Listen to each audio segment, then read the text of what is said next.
नमस्कार। मैं हूं अंजू पंकज। बहुत बहुत स्वागत है आप सबका। जैसे जैसे शराब घोटाले में ईडी और सीबीआई का शिकंजा अरविंद केजरीवाल के इर्द गिर्द कसता जा रहा है, जैसे जैसे अदालतों में ईडी और सीबीआई दोनों शराब घोटाले में अरविंद केजरीवाल की भूमिका को लेकर तमाम सबूत कोर्ट में रखते जा रहे हैं, वैसे वैसे आम आदमी पार्टी में खलबली बढ़ती जा रही है। इस वक्त आम आदमी पार्टी के अंदर सबसे बड़ा सवाल यही है कि अरविंद केजरीवाल बाहर कब आएंगे। संजय सिंह जो आम आदमी पार्टी के राज्यसभा सांसद हैं और राज्यसभा में आम आदमी पार्टी के लीडर भी हैं, उन्होंने रविवार को प्रेस कॉन्फ्रेंस करके ना सिर्फ ईडी और सीबीआई पर झूठे आरोप लगाए बल्कि कोर्ट पर भी आरोप लगाया।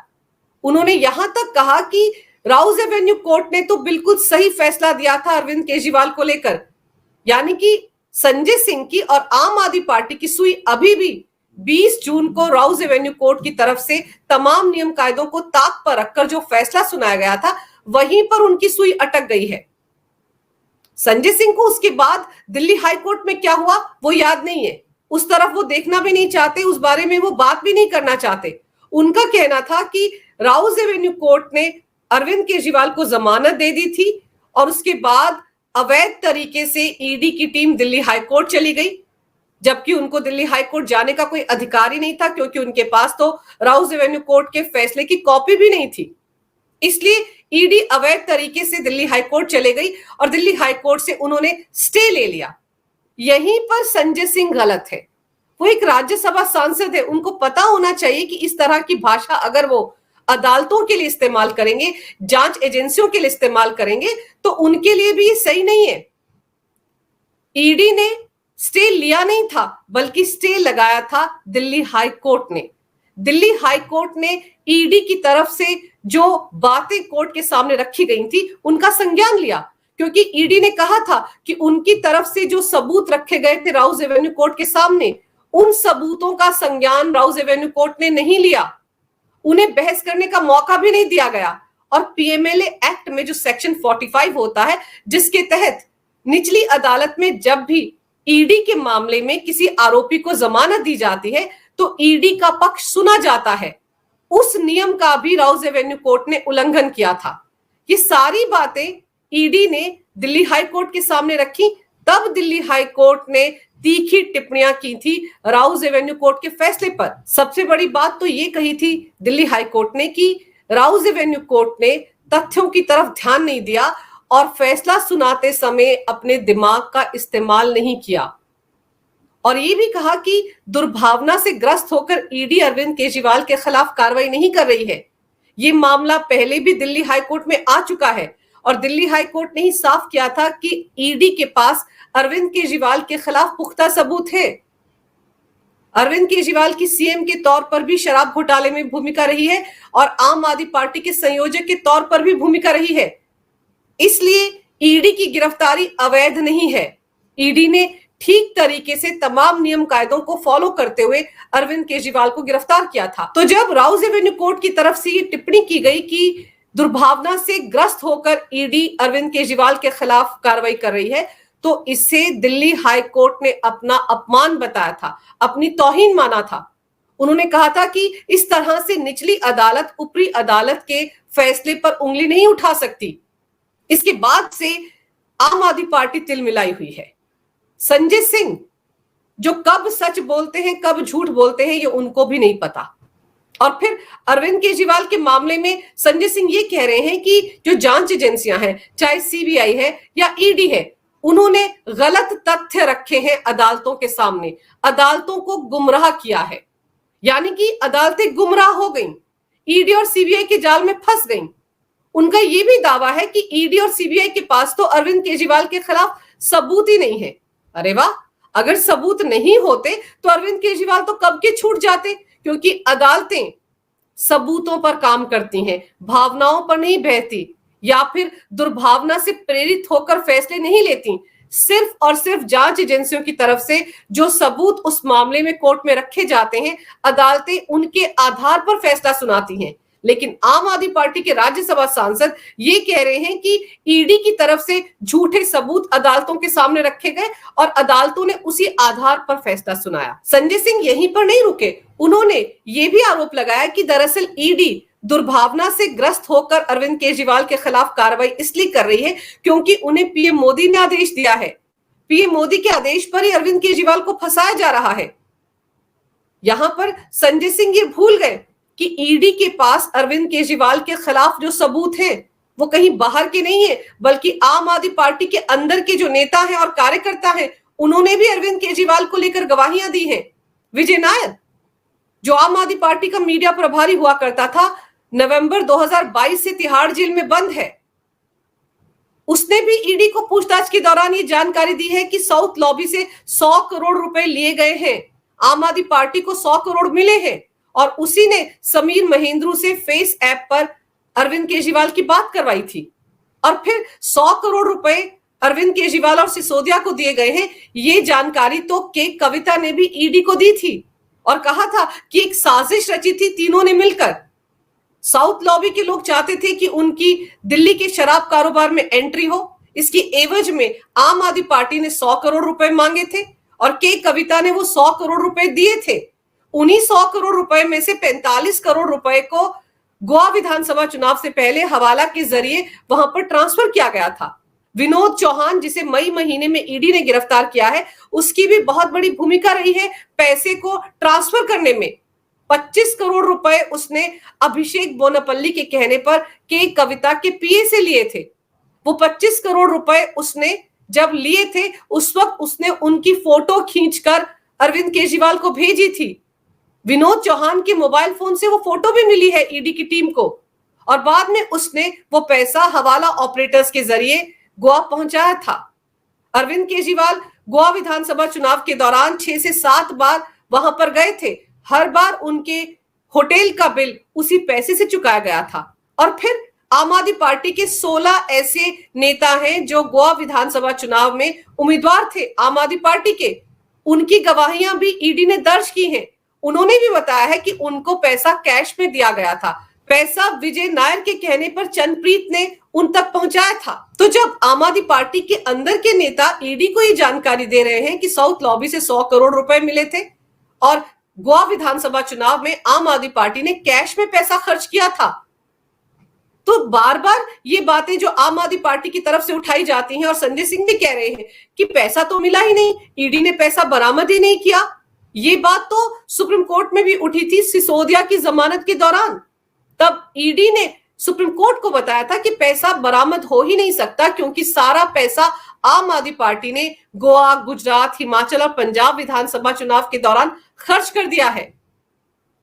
तो बार बार जो आम आदमी पार्टी कहती है कि चवन्नी भी नहीं मिली, तो चवन्नी भी नहीं मिली है ईडी को, लेकिन मनी ट्रेल मिला है, सारे डिजिटल दस्तावेज मिले हैं, कहां कब पैसे ट्रांसफर किए गए, कई हवाला ऑपरेटर्स मिले हैं, उनके बयान दर्ज किए गए हैं, आम आदमी पार्टी के गोवा के नेताओं के बयान दर्ज है। तो जब ये सारे बयान दर्ज हैं, उसके आधार पर ही तो सबूत जो है वो ईडी दिल्ली हाई कोर्ट में रख रही है। लेकिन उन सबूतों को भी संजय सिंह ने रविवार को झूठ का पुलिंदा करार दिया। तो सवाल ये उठता है कि अगर संजय सिंह के पास वो सबूत हैं जो ये साबित करते हो कि शराब घोटाला तो हुआ ही नहीं है और मोदी सरकार ने अरविंद केजरीवाल को जानबूझकर फंसाया है और ईडी के पास, सीबीआई के पास कोई सबूत नहीं, कोई मनी ट्रेल नहीं है, कोई पैसा नहीं मिला, तो उनको उन सबूतों के साथ प्रेस कॉन्फ्रेंस करने की बजाय अदालत का दरवाजा खटखटाना चाहिए। वहां पर बताना चाहिए कि कैसे और क्यों ईडी और सीबीआई के जो सबूत हैं वो झूठे हैं। अगर वो ईडी और सीबीआई पर यह आरोप लगा रहे हैं कि उन्होंने केजरीवाल के मामले में झूठे सबूत अदालतों में रखे हैं, तो फिर एक नई मुसीबत अपने लिए बुला रहे हैं संजय सिंह, क्योंकि अब ईडी और सीबीआई संजय सिंह के खिलाफ भी केस दर्ज कर सकते हैं कि वो सरेआम बैठकर प्रेस कॉन्फ्रेंस में झूठे आरोप लगा रहे हैं ईडी और सीबीआई पर। अगर उनके पास सबूत है तो फिर उनको अदालत जाना चाहिए। और वो झूठे आरोप बीजेपी पर भी लगा रहे हैं, पीएम मोदी पर भी लगा रहे हैं कि उन्होंने ही अरविंद केजरीवाल के खिलाफ झूठा केस दर्ज करवाया है और ईडी झूठे सबूतों के आधार पर पीएम मोदी के कहने पर अरविंद केजरीवाल के पीछे पड़ गई है। इस मामले में तो बीजेपी भी संजय सिंह के खिलाफ मानहानि का केस कर सकती है। और संजय सिंह अदालतों पर भी सवाल उठा रहे हैं। उनको राउज एवेन्यू कोर्ट ने जो फैसला सुनाया था आनन फानन में, जिसमें तमाम तरह के नियमों का उल्लंघन किया था, वो सही लग रहा है। लेकिन दिल्ली हाई कोर्ट ने जो फैसला सुनाया था ईडी की याचिका पर, वो गलत लग रहा है, क्योंकि उनका कहना है कि ईडी के पास तो राउज एवेन्यू कोर्ट के फैसले की कॉपी नहीं थी, इसलिए वो दिल्ली हाई कोर्ट कैसे जा सकते थे। वो तो अवैध तरीके से वहां पर गए और ऐसे में अरविंद केजरीवाल की गिरफ्तारी अवैध है। क्या संजय सिंह भूल गए कि जब ईडी ने 21 मार्च को अरविंद केजरीवाल को गिरफ्तार किया था, तो उसके अगले ही दिन 23 मार्च को वो दिल्ली हाई कोर्ट पहुंच गए थे, जहां पर उन्होंने ये गुहार लगाई थी कि उनकी जो ईडी ने गिरफ्तारी की है वो अवैध है, उनके खिलाफ ईडी के पास कोई सबूत ही नहीं है, इसलिए उनको रिहा कर दिया जाना चाहिए। तो उस वक्त दिल्ली हाई कोर्ट ने तमाम सबूत देखने के बाद जो फैसला सुनाया था, क्या संजय सिंह को फैसला याद नहीं है? उस वक्त दिल्ली हाई कोर्ट में जस्टिस स्वर्ण कांता शर्मा ने कहा था कि अरविंद केजरीवाल की गिरफ्तारी अवैध नहीं है। अरविंद केजरीवाल की शराब घोटाले में सीएम के नाते भी भूमिका रही है और आम आदमी पार्टी के संयोजक के नाते भी भूमिका रही है। और वो जो बार बार कह रहे हैं कि ईडी ने दुर्भावना से प्रेरित होकर उनके खिलाफ ये केस दर्ज किया है, वो भी सरासर गलत है, क्योंकि ईडी के पास अरविंद केजरीवाल के खिलाफ पुख्ता सबूत है और ऐसे पुख्ता सबूत है कि ईडी को तो अरविंद केजरीवाल को बहुत पहले गिरफ्तार कर लेना चाहिए था। तो जब ये सारी टिप्पणियां दिल्ली हाई कोर्ट ने की थी और अरविंद केजरीवाल की याचिका को खारिज कर दिया था, तभी अरविंद केजरीवाल दौड़े दौड़े सुप्रीम कोर्ट गए थे। सुप्रीम कोर्ट से भी आज तक उस याचिका में कोई फैसला नहीं आया है, बल्कि उसी याचिका में अंतरिम जमानत सुप्रीम कोर्ट ने अरविंद केजरीवाल को दी थी चुनाव प्रचार के लिए। लेकिन जो उनकी मूल याचिका थी दिल्ली हाई कोर्ट के फैसले के खिलाफ, उस पर आज तक फैसला नहीं आया है। तो संजय सिंह किस फैसले को अवैध करार दे रहे हैं? संजय सिंह दिल्ली हाई कोर्ट पर भी सवाल उठा रहे हैं, संजय सिंह सुप्रीम कोर्ट पर भी सवाल उठा रहे हैं। क्या संजय सिंह इतने बड़े हो गए हैं कि उनको राज्यसभा सांसद होने के बावजूद ये समझ में नहीं आ रहा है कि देश में न्याय प्रक्रिया किस तरह से काम करती है? क्या न्याय व्यवस्था है देश में? अगर संजय सिंह के पास ऐसे सबूत हैं जिनसे ये पता चलता हो कि ईडी और सीबीआई के सबूत और गवाह झूठे हैं, तो उनको तुरंत सुप्रीम कोर्ट जाना चाहिए। लेकिन ये संजय सिंह है जो पहले भी ईडी पर झूठे आरोप लगा चुके हैं। आपको याद होगा संजय सिंह ने ईडी के खिलाफ भी बयानबाजी की थी। उनका कहना था कि एक चार्जशीट में उनका नाम ईडी ने गलत तरीके से डाल दिया था और इसके लिए उन्होंने ईडी को नोटिस भिजवाया था।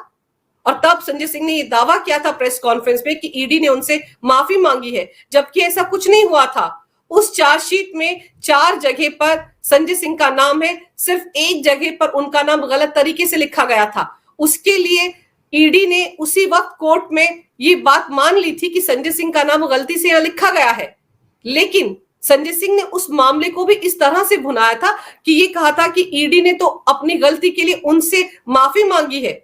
और संजय सिंह बार बार ये कहते थे कि ईडी जब चाहे उनको आकर गिरफ्तार कर ले। संजय सिंह ने तो अपने घर के बाहर एक बड़ा सा बैनर लगा रखा था कि फक्कड़ हाउस में ईडी का स्वागत है। लेकिन जिस दिन ईडी ने संजय सिंह को गिरफ्तार किया था, उस दिन संजय सिंह के तोते उड़ गए थे। उसके बाद तो वो छटपटा रहे थे बाहर निकलने के लिए। ईडी पर उन्होंने सीधे सीधे ये आरोप भी लगा दिया था कि ईडी की टीम तो उनको गिरफ्तार करने के बाद जब अपने मुख्यालय ले गई थी तो रात में उनको मारना चाहती थी। ये आरोप भी उन्होंने राउज एवेन्यू कोर्ट में ईडी के अधिकारियों पर लगाए थे। और संजय सिंह ने एक बार प्रेस कॉन्फ्रेंस करके ये दावा किया था कि ईडी ने गवाहों को डरा धमकाकर आम आदमी पार्टी नेताओं के खिलाफ झूठे बयान दिलवाए हैं और एक गवाह को तो इतना मारा पीटा कि उसके कान का पर्दा फट गया। लेकिन उस प्रेस कॉन्फ्रेंस में भी संजय सिंह सबूत पेश नहीं कर पाए थे। अगर संजय सिंह के पास वो गवाह था जिसके कान का पर्दा ईडी के अधिकारियों ने फाड़ दिया था, तो संजय सिंह को उस गवाह को सामने लाना चाहिए था मीडिया के। लेकिन तब भी संजय सिंह का झूठ पकड़ा गया था। और अब संजय सिंह कह रहे हैं कि केजरीवाल के खिलाफ ईडी और सीबीआई के पास कोई सबूत ही नहीं है। और फिर संजय सिंह ने यह भी दावा किया इस प्रेस कॉन्फ्रेंस में कि आज 10 बजे ईडी और सीबीआई का जिस तरह से मोदी सरकार दुरुपयोग कर रही है, उसके खिलाफ इंडी गठबंधन के सभी सांसद संसद भवन में धरना प्रदर्शन देंगे। कोई पूछे संजय सिंह से कि 2 दिन पहले उन्होंने जो अरविंद केजरीवाल की गिरफ्तारी के खिलाफ संसद के अंदर धरना प्रदर्शन किया था, उसमें इंडी गठबंधन के कितने सांसद शामिल हुए थे? इंडी गठबंधन तो छोड़ दीजिए, आम आदमी पार्टी के 13 सांसद भी वहां पर मौजूद नहीं थे। सिर्फ ले देकर 7 सांसद थे आम आदमी पार्टी के। संजय सिंह बताए कि स्वाति मालीवाल कहां थी, राघव चड्ढा कहां थे, हरभजन सिंह भज्जी कहां थे? तो जो संजय सिंह अपनी पार्टी के 13 सांसदों को अरविंद केजरीवाल की गिरफ्तारी के खिलाफ किए गए धरने प्रदर्शन में इकट्ठा नहीं कर पाए, वो अब ये शिगुफा छेड़ रहे हैं कि अब इंडी गठबंधन के सारे नेता ईडी और सीबीआई के खिलाफ लामबंद होंगे और धरना प्रदर्शन करेंगे संसद भवन में। क्या संजय सिंह को याद नहीं है कि पिछले साल 14 विपक्षी पार्टियां थी जो ईडी और सीबीआई के दुरुपयोग के मामले में ही सुप्रीम कोर्ट गई थी? कैसे मुंह की खानी पड़ी थी उनको सुप्रीम कोर्ट से, क्योंकि सुप्रीम कोर्ट ने कहा था कि आप ये जो याचिका लेकर आए हैं, इसका मतलब ये है कि आप अपने लिए एक अलग कानून चाहते हैं। आप क्या देश की जनता के बराबर नहीं है? तब सुप्रीम कोर्ट ने कहा था कि एक नेता भी इस देश का नागरिक है, दोनों के लिए एक समान कानून है, इस देश में 2 कानून नहीं बनाए जा सकते। जब ये टिप्पणी सीजेआई चंद्रचूड़ ने की थी, उसके बाद इन 14 दलों ने अपनी याचिका वापस ले ली थी और अब उसी ईडी और सीबीआई के दुरुपयोग के आरोप लगाकर एक बार फिर से ये संसद भवन में धरना प्रदर्शन करने जा रहे हैं। अगर इनके पास सबूत है कि मोदी सरकार विपक्षी नेताओं की बोलती बंद करने के लिए ईडी और सीबीआई का बेजा इस्तेमाल कर रही है, तो इनको इस मामले में फिर से सुप्रीम कोर्ट का दरवाजा खटखटाना चाहिए। इस तरह से सड़क पर, प्रेस कॉन्फ्रेंस में, संसद भवन में धरने प्रदर्शन करने का क्या मतलब है? और ईडी और सीबीआई पर आरोप लगाने के चक्कर में संजय सिंह ये भी भूल गए हैं कि वो जमानत पर बाहर आए हैं। ईडी ने उनको भी गिरफ्तार किया था, 6 महीने वो तिहाड़ जेल में गुजार कर आए हैं और उन पर आरोप है कि उन्होंने 2 करोड़ की रिश्वत ली थी। दिनेश अरोड़ा ने उनके बारे में सारी जानकारी ईडी को दी थी। और जमानत पर बाहर आने का मतलब ये कतई नहीं है कि संजय सिंह बाइज्जत बरी हुए थे, उन पर आरोप अभी भी है और किसी भी वक्त ईडी उनके खिलाफ कोर्ट में जाकर उनकी जमानत को रद्द करवा सकती है। लेकिन अब संजय सिंह मोदी सरकार पर, बीजेपी पर, ईडी पर, सीबीआई पर और कोर्ट पर आरोप लगाकर फंस गए हैं। दरअसल ये बौखलाहट है आम आदमी पार्टी की। शराब घोटाला जो है उसमें जांच पड़ताल एक ऐसे मकाम पर पहुंच गई है जहां पर संजय सिंह को भी पता है, अरविंद केजरीवाल को भी पता है, सिसोदिया को भी पता है कि वो आसानी से छूटने वाले नहीं है। इसीलिए इस तरह का माहौल बनाया जा रहा है कि मोदी सरकार ईडी और सीबीआई का बेजा इस्तेमाल कर रही है विपक्षियों को निपटाने में। लेकिन अरविंद केजरीवाल के मामले में तो कांग्रेस ने अभी पिछले हफ्ते ही स्टेटमेंट दिया था कि बिल्कुल सही दिशा में जांच पड़ताल आगे बढ़ रही है और अगर अरविंद केजरीवाल दोषी पाए जाते हैं शराब घोटाले में तो उनके खिलाफ सख्त कार्रवाई होनी चाहिए। तो कैसे और किस मुंह से संजय सिंह कह रहे हैं कि पूरा का पूरा विपक्ष ईडी और सीबीआई के मामले में आम आदमी पार्टी के साथ संसद भवन में धरना देगा? अगर आपको ये वीडियो अच्छा लगे तो कृपया इसे लाइक करें, शेयर करें। अगर आप पहली बार मेरे चैनल पर आए हैं तो कृपया मेरे चैनल को सब्सक्राइब करना ना भूलें। मेरे चैनल को अपना पूरा समर्थन दें। ये वीडियो देखने के लिए बहुत बहुत धन्यवाद। नमस्कार। भारत माता की जय हो। वंदे मातरम और जय श्री राम।